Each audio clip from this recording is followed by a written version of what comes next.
คืออาบเรื่อยแท้สบายดีรอบข้ามอีกเอาสบายดีมึงดูพี่พลอยอาบได้ใช่นอนกับนอนมาบินเลยก็นอนมาเป็นใช่ไหมมึงหม่ำเนาะอยู่คนเดียวอยู่กับบ่ต้องอาบไปยันนะโง่ก็มินแล้วเอายันไม่มินกับเขาเห็นเอาอยู่คนเดียวเนาะหมดแล้วมันก็จะอาบเนาะเป็นข่อยว่าอาบได้ข่อยหนาวชี้แห้งกว่าท่าว่าเลยว่าเลยเชื่อดิจักมือห่วยหามือเลยน้องก็ชิบอาบบ่ยกข่อยบ่ยกก็ชิอาบยันว่ามันหนาวชี้ติดหนีไว้ก่อนใช่ไหมโอ้ยบ่ติดดอกมันห่อนจังใช่นี้บ่ชุดโมเมนต์บ่เอาในชุดข่อยกำลังแนะนำอยู่ก็ได้คือบ่เอาไปใส่เน่ชุดผู้อยากชวนปุ๊ก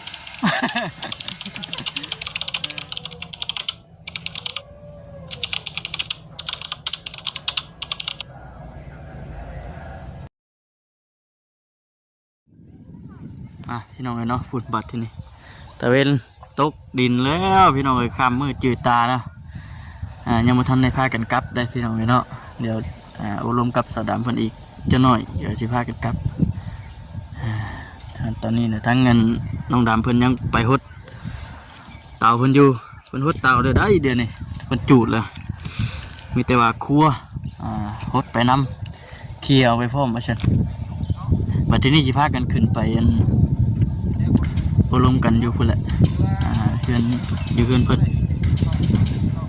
ก่อนอื่นก็มีแต่ว่าทักทายสบายดีเด้อพี่น้องเด้อเนาะทักทายสบายดีซีกันเบิดสุขุสุขคนพบเจอกับบ่าวคำอีกเช่นเก่าเช่นเคยพี่น้องเนาะมาพากันมารอบค่ำพี่น้องหลังจากที่ว่าเฮาไปเฮ็ดภารกิจมื้อนี้สำเร็จเสร็จสิ้นก็พากันมา3 คนมาเฮือนน้องดำมีเบาสลีในเบาเวียดพร้อมพี่น้องเนาะตามทั้งน้องดำผมกินนี่เพิ่นว่ามื้อนี้ก็เขามาบ่หลายคนปานใดมีแต่ทั้งไอเตียงแล้วก็เป็นเขามารอบค่ำนั่นดิเริ่มค่ำเริ่มมืดเลยแหละพี่น้องเนาะภาพก็อยากขี่เบอร์ในจังหน่อย สาวดำเอ้ยเฮ็ดยังไปหดทานฮะไม่ยังอีกโอ้ยคืออาบเรื่อยแท้สบายดีรอบข้ามอีกเอาสบายดี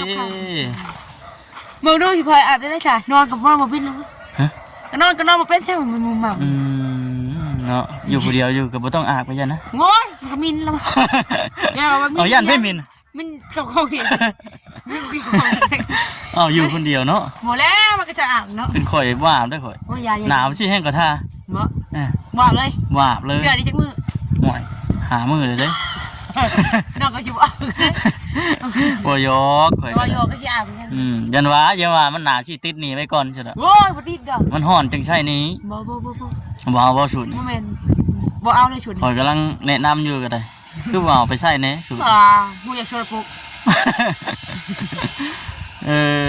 เนาะช่วงหนาวเลยหนาวเลยมีแต่เจ้าแล้วบ่หนาวนุ่งเสื้อกันสั่นเฉยไม่อยากอาบน้ำจะหน่อยยีผ้าอันให้เสือดำเพิ่นฟ้าขึ้นไปเฮือนพุ่นแหละเพิ่นได้เบิ่งบ่ทันได้เบิ่งเพิ่นใต้พื้นใต้ไผ่จักดีเด้พุ่งคักอยู่บ่พุ่งคักอยู่นี่ตัวทัดเบิ่งอีกยังมึงตัวเองแหละมันคือเด็กเราบ่เว้าคนเดียวบัดแต่ละมื้อนี่อยู่แบบเงียบแต่พวกเธอกันละเมออยู่แบบคนหลายบ่เพิ่นว่าเจ้าอยู่เฮือนแต่ละมื้อกลางค่ำกลางคืนนี่แบบบ่ได้มีหยังเลยโทรศัพท์ก็บ่ได้มีคือว่าแหละเนาะอยู่แบบธรรมชาติเลยอยู่ธรรมชาติเลยตื่นมาก็สู่กับเวียกกับงานมื้อก็หาทานเนาะมื้อก็มาบ่มาอยู่มื้ออื่นให้มาอยู่บ่ให้มาอยู่ยันว่าเฉอะยันว่าบ่ให้มาอยู่ยันว่าลืมเลย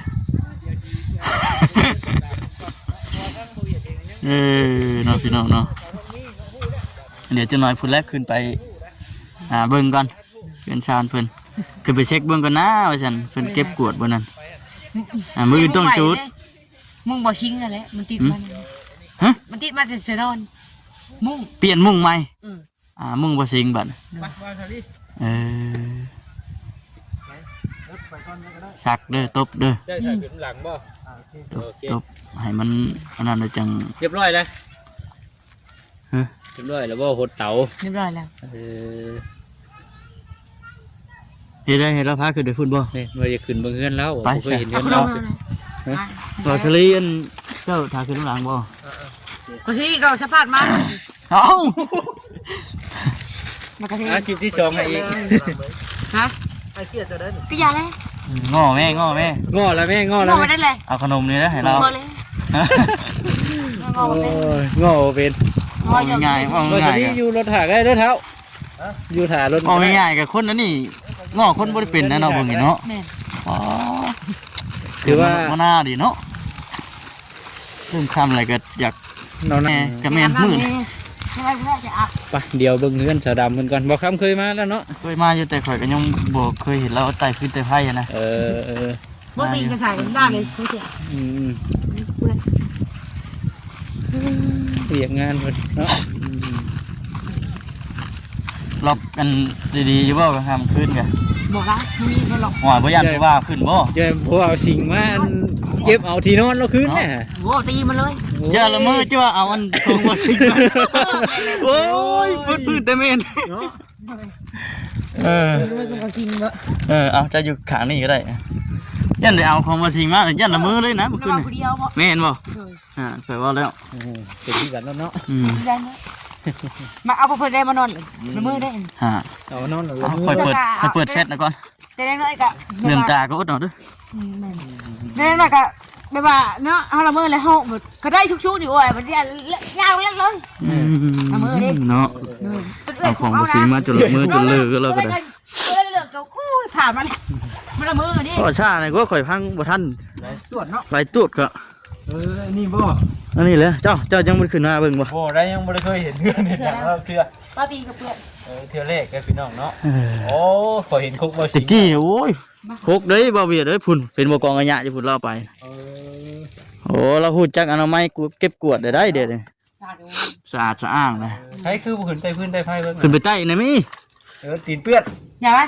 บ่เป็นหยังดอกเจ้าของเฮือนเนาะ ใต้เบิ่งดูฮะ เหี่ยวใช่กันตีเหี่ยวแล้วมัน คุมแบบไฟสอบไฟฉายก็บ่ได้มีเลยอ๋องมไปสิเลยเนาะ นั่นเลยเนาะ แล้วมือจกปักอันเสียบเลยฮะ เด้บุกกันที่บ่สิปั่น โอ้ยพอจังหวะพันเห็นแล้วเลยสิ มาละมือเลยบุญ บ่ อ้าวอยู่ทางในเพุ่นบริเมียนดอกไฟ บ่มีใบบิวก็มืดน้องหมักมืด หมักมืด มาคมมือ เอาบ่ เรี ย่าย น ก งู ว่า บ่ ไม่ว่าครับอาศัยแต่ที่กินอยู่ดอกไฟ หลังคุมหลังคาเนาะ ตากข้าวไว้ตากไว้ทอดกินแบบว่านักเอื่อยแหละทอดกินมากินข้าวโพดดิ มันกินข้าวโคบ มากินลิ้น ทอด เขา ข้าว แล้วทอดเขาก็ได้ ทอดข้าวก็แดงกิน กินแบบมันแช่บนะ มันอร่อย แซ่บๆข่อยก็ เห็นว่าภาษาไทยกับมันอร่อยใช่ป่ะ ก็มาทอดกินกับเอื่อย ข่อยก็ทอดกินอยู่ใช้โคกเบาสิงเนี่ยนี่วะ สากเก้าสากแล้วบ่เห็นช่ำหมู สากเบาสิงนะ มันแรงกับ โอ้ยก็อยู่น้ำเบาสิงมันได้สากแล้วเนาะ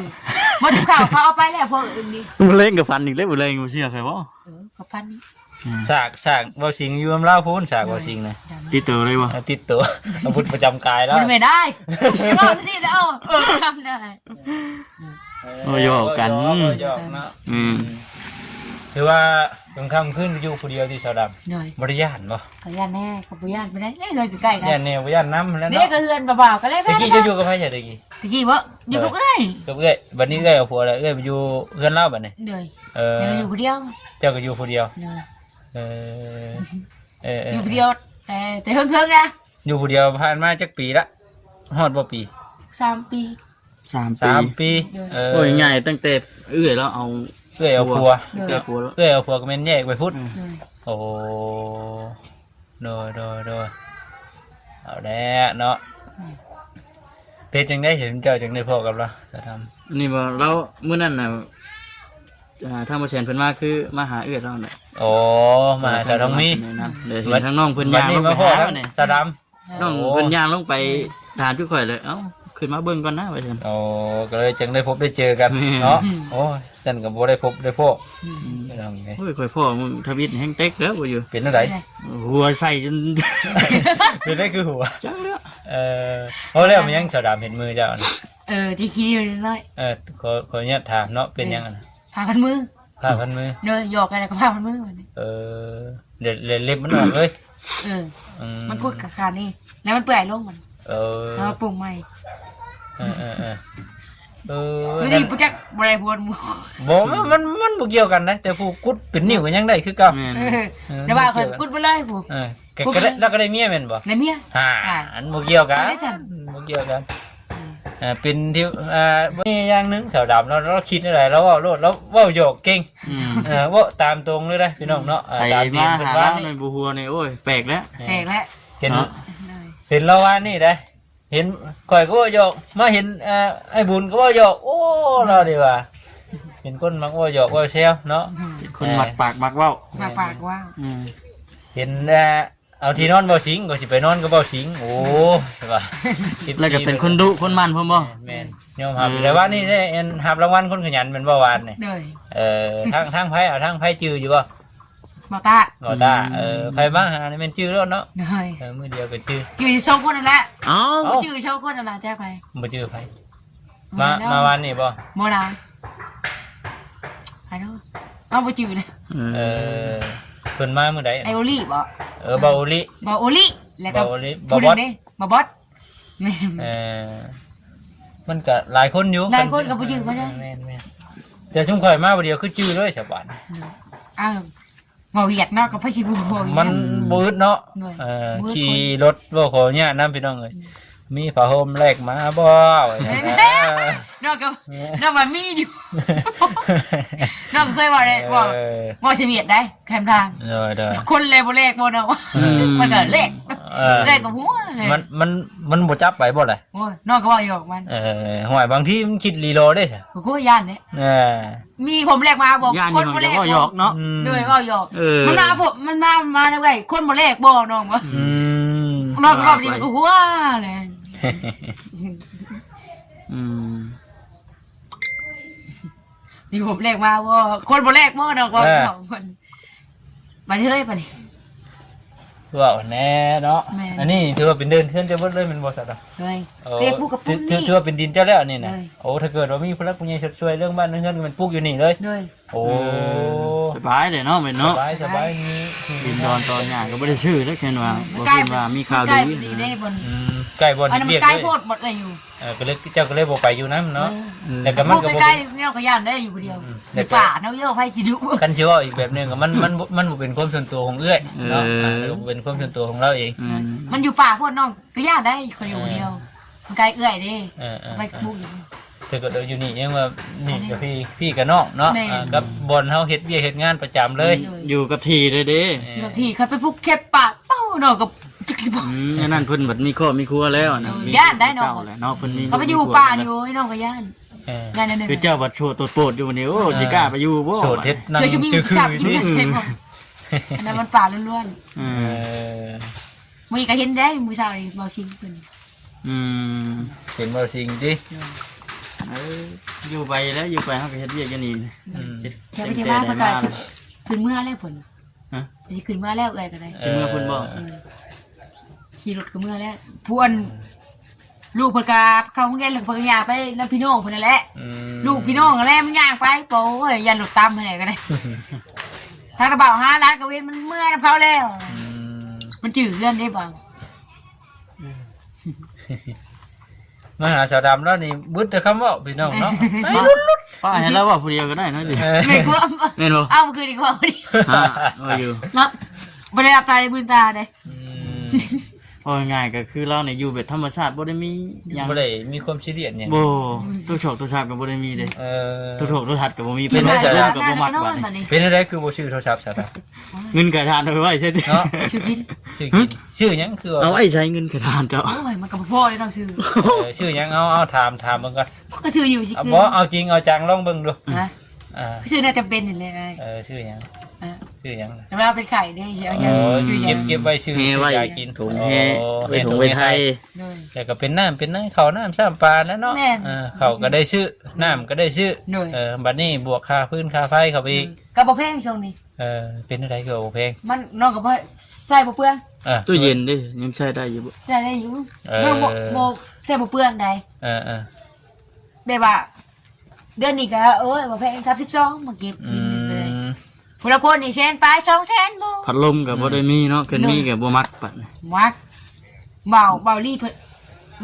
นว่าน้องว่าแพ้พุ่น อ้าวบัดยามร้อนยามหยังได้เจ้าเนาะเจ้าเฮ็ดได้น่ะ อยู่ธรรมชาติ อยู่ธรรมชาติหาหยังมาวีหาหยัง ฮะ เจ้า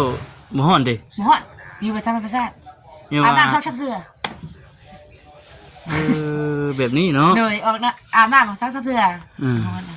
หากบ่มักพัดลม มาลมน้องบอกเป็นปอด โอ้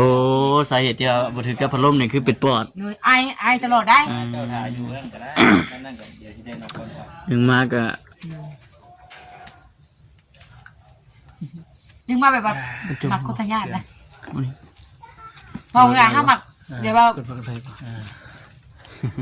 แพ้พุ่นควรนี่ควรไปแท้ โอ้ เดี๋ยว เนาะ เจ้าสิลงพุ่นบ่หรือว่าสิอยู่นี่ ลงพุ่นบ่ บอสคอยถามเจ้า ใช่ไหม เอาคันว่าเจ้าสิลงพุ่นก็ลงนะ ไป มาจ้ะ คันว่าเจ้าสิอยู่นี่ก็อยู่สินะคันว่าเจ้าอยู่นี่สิบอกว่าสลีขึ้นมาหาอยู่พี่ ลงพุ่นก็ได้ปะ ลงพุ่นก็ได้เนาะ เอาชักแนวคนดัง อันนี้คือขึ้นมาเบิ่งพาทางบ่เวียดเพิ่นขึ้นมาเบิ่งกันเฮือนสาวดำ เอาจักรยานมาหนา เนาะ สาวดำคนปล่อยลอย มันกระด้างเลยไอ้ชี้ตรงได้ได้ พอจะคอยย่างถาบ่ไปย่างถาพี่น้องเนาะเริ่มค่ำเริ่มมืดแล้วนี่ก็ได้เฮากะถ้าบาสรีเพิ่นถ่ายคลิปเนี่ยเฮากะกลับเนาะบ่เวียด พอดีว่าท่านบ่ได้มาหาของเครื่องแล้วอันให้ของออกไปด้านหอมลาได้ จะสิเมื่อป้าจุข่อยบ่ปาน บ่แต่เบิ่งหมู่นะคันว่าเรามาฮอดก่อนคันว่าสลีทายได้ก่อนเพิ่นมี2เครื่องก็เพิ่นเรียนออกไปท้านะเดี๋ยวสิไปถ่ายอยู่เช่นอ้าง เมื่อวานเมื่อป้าใช่บ่ฮะอ๋อย่านอีก ยังนะสาดำในข้างหลังอยู่นั่น ให้ว่าบ่ย่านว่ามื้อนั้นว่าบ่ย่านย่านแต่บ่มีกินข่อยยังจำได้ตลอดเลย ออกแค่ไหม ใช่บ่ข่อยยังจำได้ตลอดเลยคำตัวนี้ บ่ยันยังยันแต่บ่มี ยายเอาตัวเอง มันยังดำๆนะสาดำ อย่ามา เงา อย่าดอกมันแล้วแหละ เงาเจ้าเด้ ดำๆนี่แม่นเหรอนี่ ก็เงาอ่ะ ข่อยก็ยังบ่ได้บอกว่าผี ไอ้ยาชักรักจังฮะกระถางจังฮะเด็ดมันไม่ได้ยังยง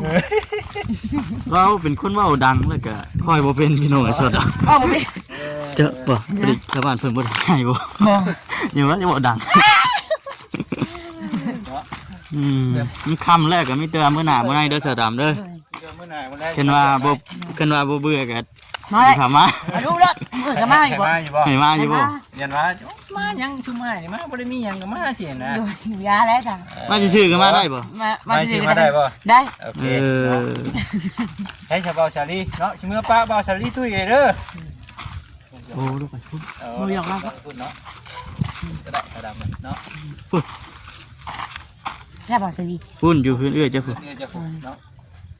ได้ยันก็ได้ เป็นหนาว หนาวเพิ่นเลยไปหาบ่ซะได้อยู่เพื่อนเอื้อยเจ้าก็ได้โอเคเอาสบายดีก่อน สบายดี